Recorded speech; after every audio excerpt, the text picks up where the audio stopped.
Sub registrar કચેરીમાં આઈટીની તપાસ હાથ ધરવામાં આવી। ₹50 લાખથી વધુના દસ્તાવેજોની યાદી કબજે કરાઈ છે। ડીએચ કોલેજમાં સબ રજિસ્ટ્રાર કચેરીમાં આઈટીની તપાસ કરવામાં આવી। 50 લાખથી વધુના વ્યવહાર કરનાર બિલ્ડરો હાલ રડારમાં છે। મોટા મવા સહિતના વિસ્તારોની નોંધણી કરવામાં આવી છે, ત્યારે આઈટીના રડારમાં આ લોકો આવી ગયા છે। ત્યારે મહત્વનું છે કે હાલ તપાસ હાથ ધરવામાં આવી રહી છે। 50 લાખથી વધુના જે પણ વ્યવહાર કરવામાં આવ્યા છે એ બધા જ વ્યવહાર કરનાર જે બિલ્ડરો છે તે હાલ આઈટીની રડારમાં છે। મોટા મવા સહિતના વિસ્તારોની નોંધણી આઈટી રડારમાં હોવાનું સામે આવ્યું છે। વધુ માહિતી મેળવીએ સંવાદદાતા મયુર સોની જોડાયા છે આપણી સાથે। મયુર, સબ રજિસ્ટ્રાર કચેરીમાં આઈટીની તપાસ, શું વિગત?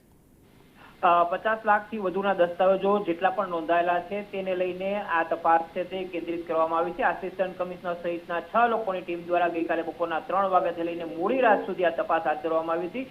ઉલ્લેખનીય છે કે 50 લાખ ઉપરના દસ્તાવેજો ઉપર ટીડીએસ છે તે કપાત કરવો જોઈએ, પરંતુ કેટલાક કિસ્સાની અંદર આ નહોતો થયો અને તેને લઈને આ તપાસ છે તે કેન્દ્રિત કરવામાં આવી। આ ઉપરાંત 30 લાખ ઉપરના જેટલા પણ દસ્તાવેજો થયા છે તેને લઈને એસએસએફટીની ઇન્કમટેક્સ વિભાગની ટીમ છે તેના દ્વારા તમામ વિગતો છે તે મેળવવામાં આવી છે। સંખ્યાબંધ વિગતો છે આઈટી વિભાગના હાથમાં લાગી છે।